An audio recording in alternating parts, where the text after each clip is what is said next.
अस्सलाम वालेकुम। आज ये पहला वीलॉग पाकिस्तान से बाहर करने की कोशिश कर रहे हैं यूट्यूब के लिए। दो मौजू हैं, एक तो PFUJ का धड़ा जो है राना अज़ीम वाला, उसके इलेक्शन हुए इस्लामाबाद के अंदर और उसमें जो प्रेसिडेंट हैं IFJ की वो भी तशरीफ़ लाई हुई थी।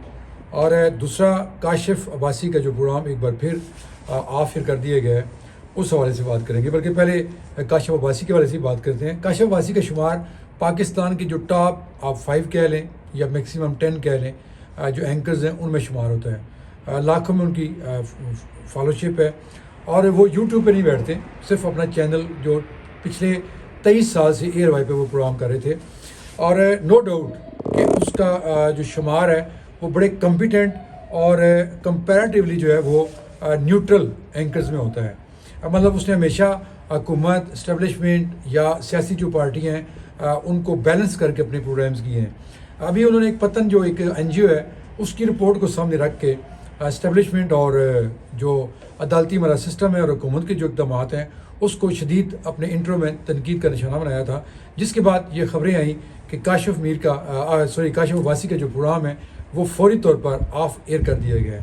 अब ऑफ एयर तो ज़ाहिर है इस्टेब्लिशमेंट नहीं करना होता, ना ही हुकूमत ने करना होता है, आर्डर दिया जाता है, रिक्वेस्ट भी नहीं की जाती मालकान को। अब चैनल मालकान की मजबूरी ये होती है कि उन्होंने सैकड़ों जो वहाँ पे काम करने वाले लोग होते हैं, रिपोर्टर्स होते हैं, कैमरामैन होते हैं, एंकर्स होते हैं, उनकी तनख्वाहें देनी होती हैं और भी अखराजात होते हैं।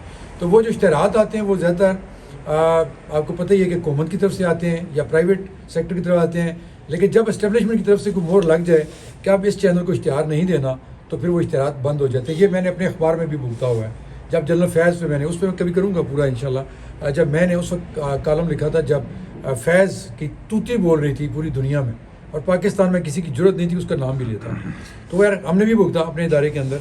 एनीवे, तो काशिफ का जो प्रोग्राम है वो ऑफ एयर कर दिया गया है। अब सुलेमान साहब जो है एयर वाई के जो मालिक हैं वो 23 साल रफाकत को देखते या फिर अपना चैनल बंद कर देते या फिर ज़रा रिक्वेस्ट की होगी काशिफ अब्बासी से कि कुछ दिन की छुट्टियाँ मारें जी, आप मरी जाएँ, आराम से रहें अपने गाँव में, और जब हालात ठीक हुए तो आपको दोबारा।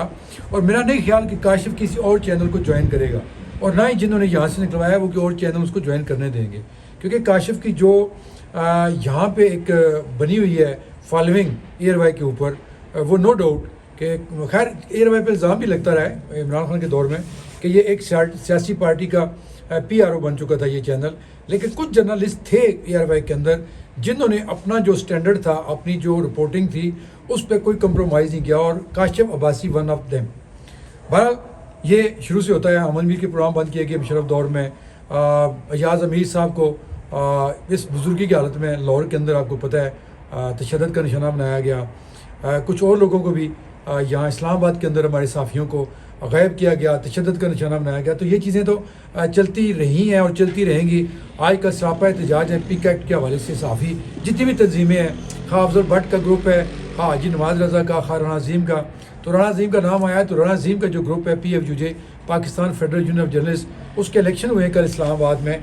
और मुझे एक बात की बड़ी खुशी है कि वहाँ पर जो वर्कर होते हैं नीचे उनको मौका दिया जाता है। हमारे पिंडी से 2 लोग जो हैं, जमीर मिर्ज़ा साहब पिछली दफ़ा फिनांस सेक्रेटरी थे, एक्सप्रेस को वो जॉब करते हैं एक्सप्रेस के अंदर, और शकील अहमद जिन्होंने वर्कर पे तो काम किया। तनकीद भी होती है, बेशुमार तनकीद, मेरे खुद भी उनसे ज़ाती इख्तलाफात मतलब इस हवाले से रहे हैं उनकी सियासत के हवाले से, लेकिन उनको अब जनरल सेक्रेटरी बना दिया गया है PFUJ का। मतलब वो जो बारियाँ लगाने का चक्कर था वो इस धड़े के अंदर से ख़त्म हुआ है। और नो डाउट कि ये PFUJ जो ये धड़ा है राना अज़ीम का, इसको IFJ जो है वो सेकंड करता है। IFJ की जो प्रेसिडेंट है वो पाकिस्तान में आई हुई हैं, उन्होंने अपनी निगरानी में, मैंने देखा है उनकी वीडियोस और तस्वीरें देखी हैं, उन्होंने अपनी निगरानी में ये इलेक्शन करवाया है। बहरहाल जी सारे धड़े जितने भी धड़े हैं सहाफ़ती तंजीमों के, मैं एक बात हमेशा कहता हूँ कि वो जो सहाफ़ियों की वेलफेयर या सहाफ़ियों के जो मसाइल होते हैं उन पे उनका एक यकनिकाती एजेंडा होना चाहिए, उस पर सबको इकट्ठा होना चाहिए। जैसे कि आजकल पिक एक्ट का एक हथियार बनाया गया है, किसी हवाले से मैं इसकी हमायत भी करता हूँ कि फ़ेक न्यूज़ नहीं होनी चाहिए, लेकिन जब इस तरह के कानून बनाए जाते हैं तो वो मकासद कुछ और होते हैं और उन मकासद के लिए ये कानून बनाकर सहाफ़ियों के गले पर फिर वो फंदा फिट किया जाता है, जिसका शिकार बहुत सारे लोग माजी में हुए हैं और अब भी ये तोक़ो की जा रही है कि इस पिका एक्ट को, इस काले कानून को सहाफ़ियों के ख़िलाफ़ ही इस्तेमाल किया जाएगा। ہمیں اپنی دعاؤں میں یاد رکھیے گا. اللہ حافظ.